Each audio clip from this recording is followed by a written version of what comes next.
part of today's agenda, which is explaining and discussing the upper story. So we have what we call the upper story and the lower story. The upper story is designed to provide context to why we are here today. It is to present to you the big picture. Though we all are deeply engaged in our work on the ground, in our neighborhoods, and in our own networks, there's a bigger picture that's why we operate, why we organize, whether we're in housing, education, criminal justice reform, all of those different spaces in which we work. And so what is that bigger picture? What does that mean for the city of Chicago? And most importantly, how do we connect our work to each other so we can move the needle with that bigger picture in mind? So we have the pleasure of having a couple of great speakers today, really our keynote speaker, who will be sharing some of that context with all of you. We also have a couple of the authors from Chicago is Not Broke. We have Tom Tresser, who will be doing an overview of the book. And the book is part of that upper story. So whenever we're talking about the issues in our spaces, what always comes up? There's no money, there are no resources. The key word is investment. What are we investing in the city? And how does that speak to the values that our city holds or doesn't hold? And so the book is designed to be an organizing tool and to give you tangible information that can help craft the language of our advocacy work. So you'll hear that this afternoon. But first, I want to introduce you to our keynote speaker who will take just a few minutes to present to you the landscape. We have Mr. Philip Thomas. Yay! Yes. So, Philip Thomas has an extensive career in the city of Chicago as an organizer, as a philanthropist, as a leader across communities in the city of Chicago. And he has done what many have not dared to do, which is to really call out what's happening in the philanthropic sector and what's happening when it comes to investment in the organizations that are on the ground doing the work in our neighborhoods every single day. I've had the pleasure of reading some of his work and being deeply inspired and, quite frankly, encouraged, because I think everyone in here knows how difficult it is to organize sometimes, and how it seems like an uphill battle. You're pushing that stone up the hill. Sometimes you think you're not aware of the people who are doing this also, because we don't see them.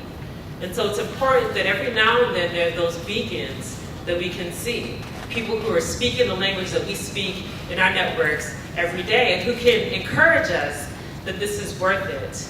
And so that bigger picture is what Mr. Phil Thomas will be speaking to. I'm hoping that you really understand and take note as to what he has to say. This is the language that we need as we move forward, and who better than the person who has really dedicated his entire career to making sure that we're all encouraged to keep going in this work. So with that, I bring to you Mr. Phil Thomas.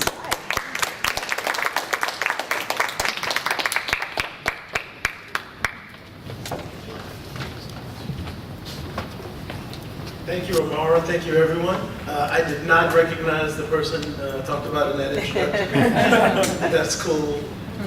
Frankly, I'm honored and frankly perplexed to be in front of this group speaking about anything.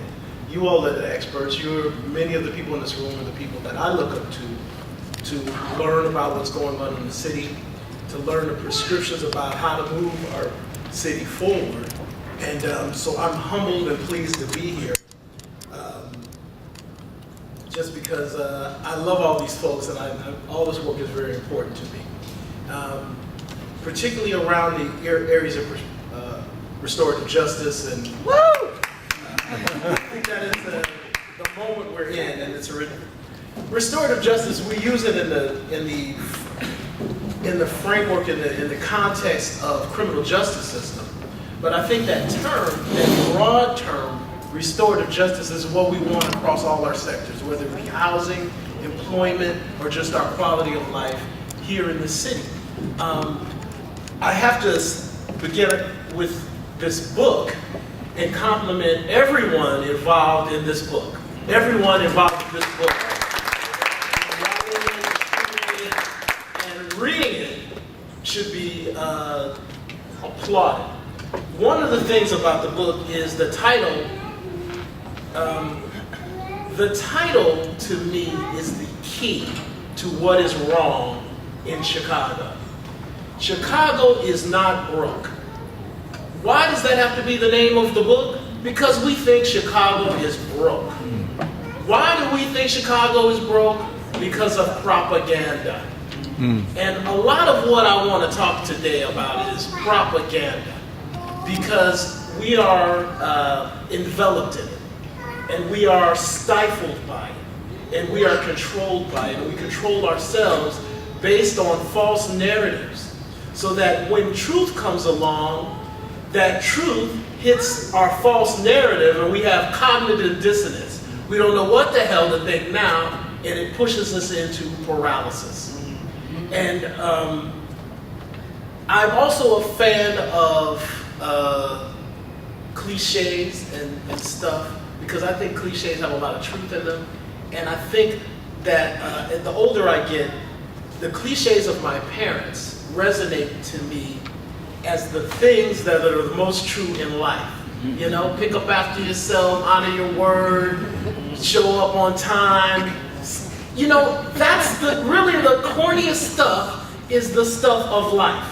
And I think we're at a corny moment. I think that we're at a point in our community where, yes, Chicago is not broke, and we're gonna figure out the public policy things around showing everybody is not broke and getting that money for our community. But we also have to mobilize our community, heal our community internally before we can do anything that's gonna last.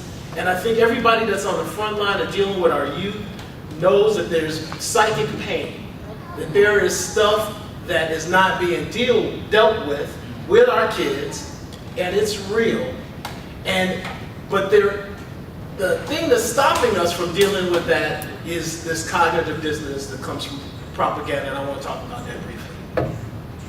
So, cliche number one for me is, just because you are paranoid does not mean they're not out to get you. Okay? And I think that's important for us to understand in this era of police videos. Anybody that's been working in social justice, and the thing about working for a foundation is that you get a bird's eye view of the major issues going on. I mean, people are giving you policy papers and inviting you things because we need money to run this thing and stop this thing from happening. So it gives you a unique perspective on the city that I don't think many people get unless maybe you're in journalism or you're a politician running, because you got to go to these communities and find out things. But that's one of the things that working in philanthropy that's really fascinating. And in those discussions, one of the things, the Woods Fund of Chicago, which many of you, if your organization has to do with social justice or organizing and advocacy in Chicago, you probably have been funded or touched by the Woods Fund of Chicago in some way. And for many years, we had been funding things around the criminal justice system and reform, particularly the moratorium on the death penalty and all of the work. And again, I'm just thinking over the years of the advocates and the people and the thought and the effort of the people that just push these very common sense notions that we should not kill people. We shouldn't kill them at all. The state shouldn't kill anybody. But if you don't know whether or not they're guilty or not with this horrible criminal justice system where people are being tortured, and we have it documented for years and years and years, what society executes people under those conditions? So people were doing this very common sense work.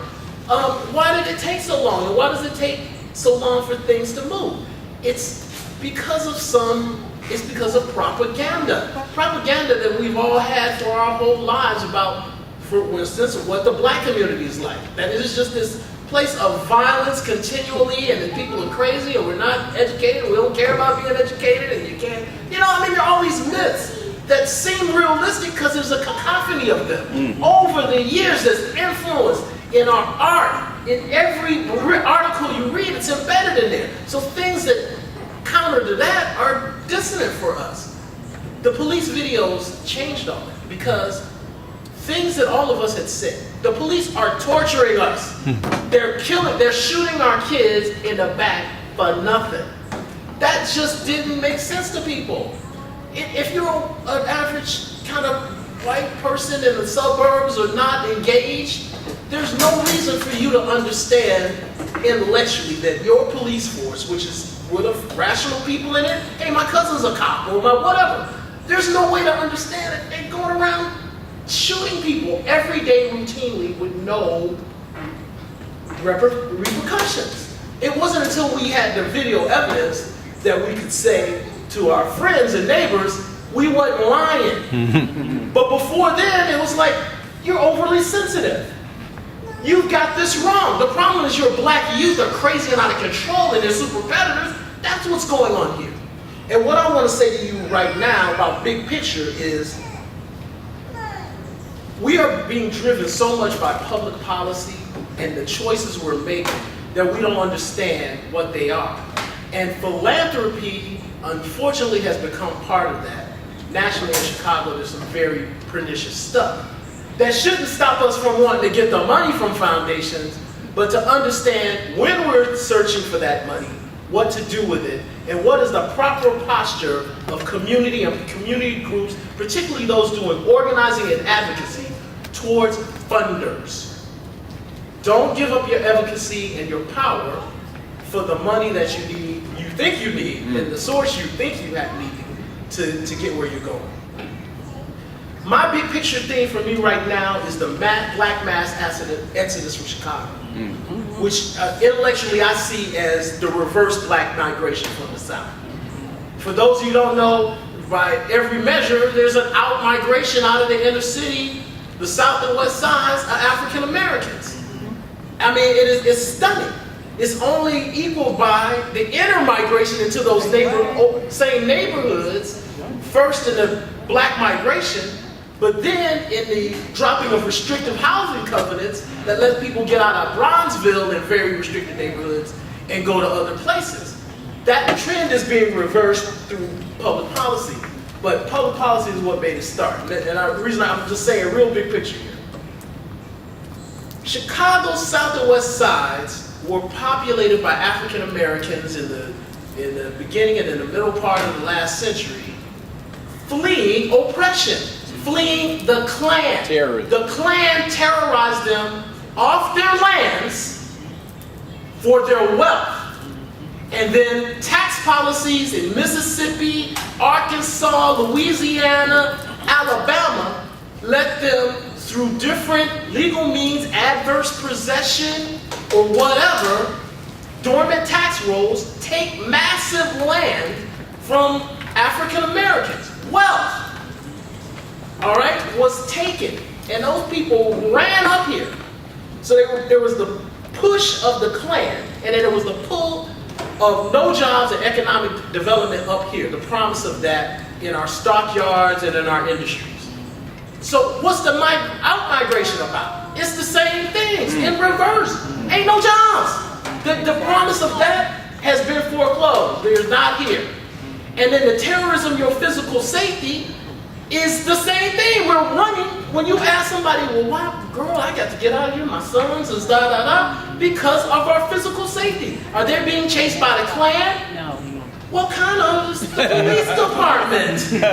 And they're in the crossfire between the police department and these militarized zones. And somebody please explain to me how we don't have economic development in Inglewood and Austin and Lawndale, but we have high-powered weapons where kids can get, them things cost a lot of money, I know. I mean, it doesn't make any sense, it's crazy. It's public policy. It's public policy to stop and frisk. Why is that significant?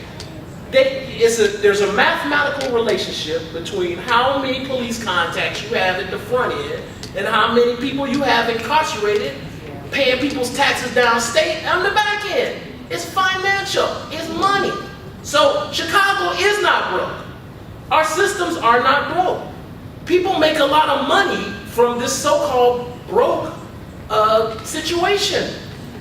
We'll talk about the declining bond rating of our city. But someone benefits from that when bonds are renegotiated and highly placed public officials are the beneficiaries of that renegotiation of bonds as the same folks? These aren't even secrets. Philanthropy. What is philanthropy? Philanthropy is, it's the amelioration of the worst parts of capitalism by some of their worst offenders. Make it plain. Make it plain. I mean, that's what it is. And for that, they get a tremendous tax benefit. Teach. But what they're doing, and they're called a foundation.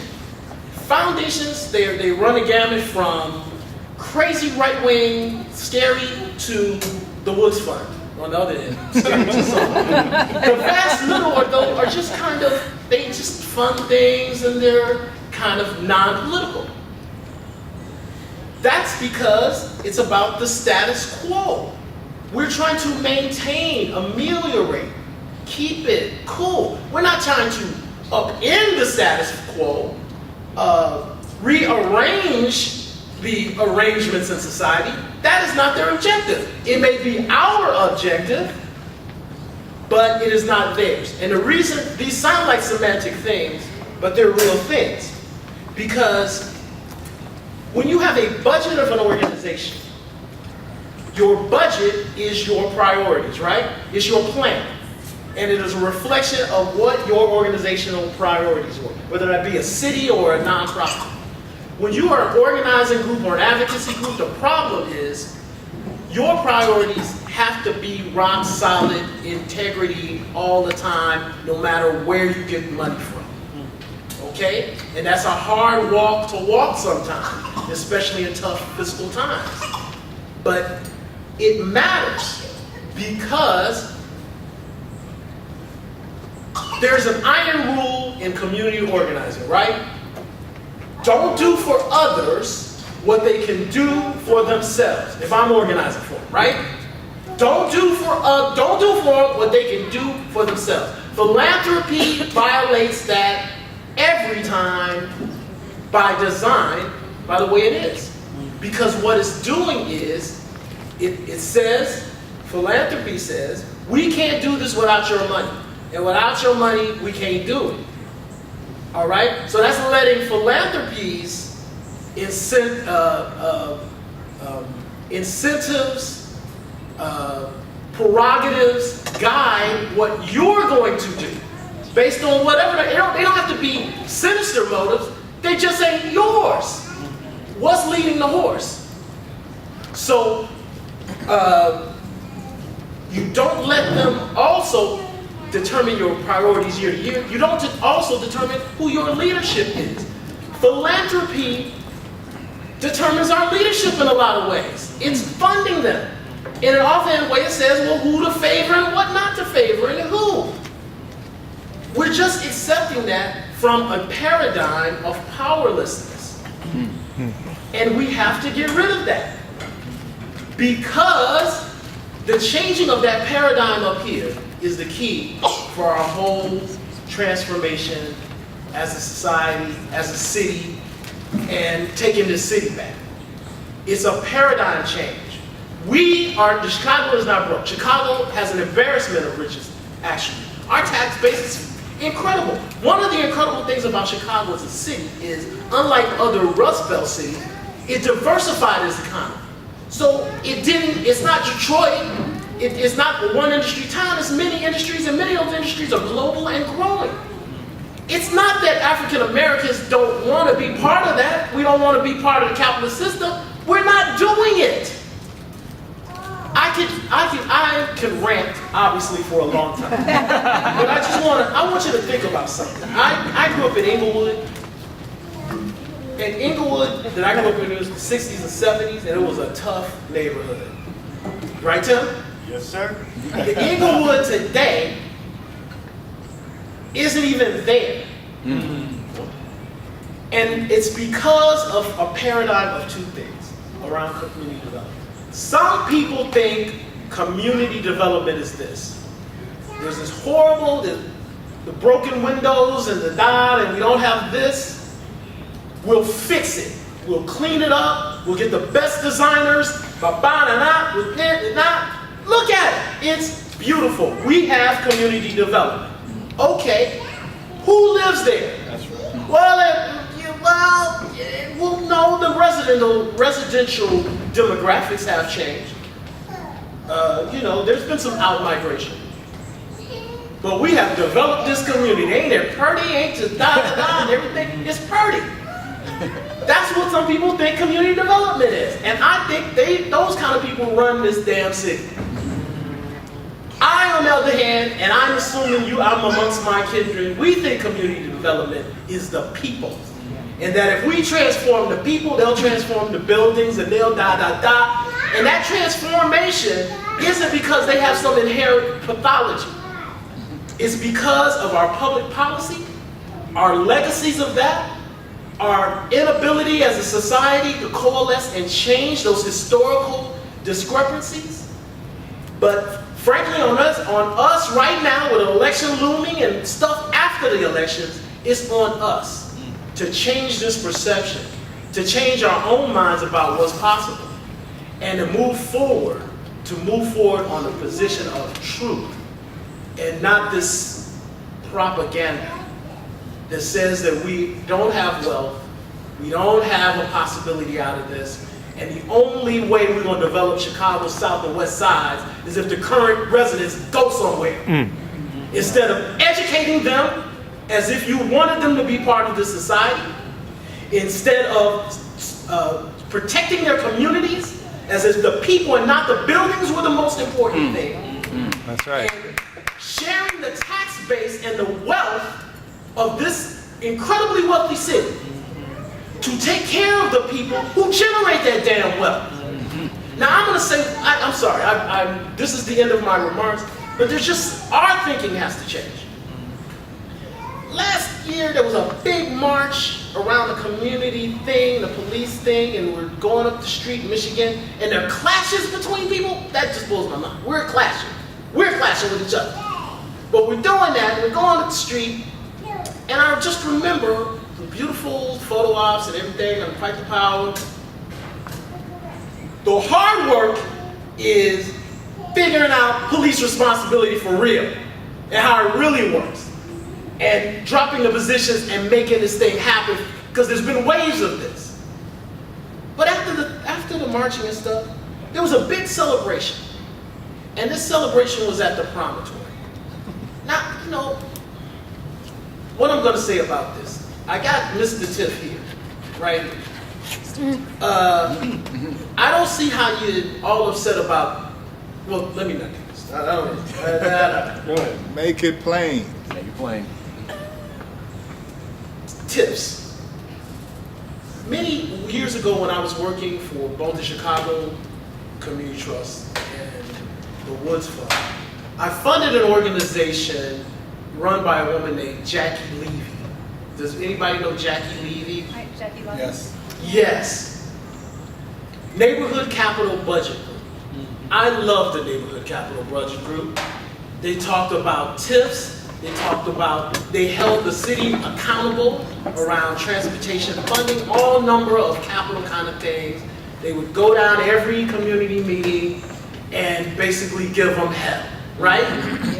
That's all good stuff. It's stuff we need right now, and y'all doing it, but she was there. Foundations, one by one, abandoned that organization and stopped funding. Did they stop funding them because they weren't effective? No! They stopped funding them because they were too damn effective. They were pissing everybody off. They were pissing the board of your foundation off that has the people from the banks and all these people that are being held accountable.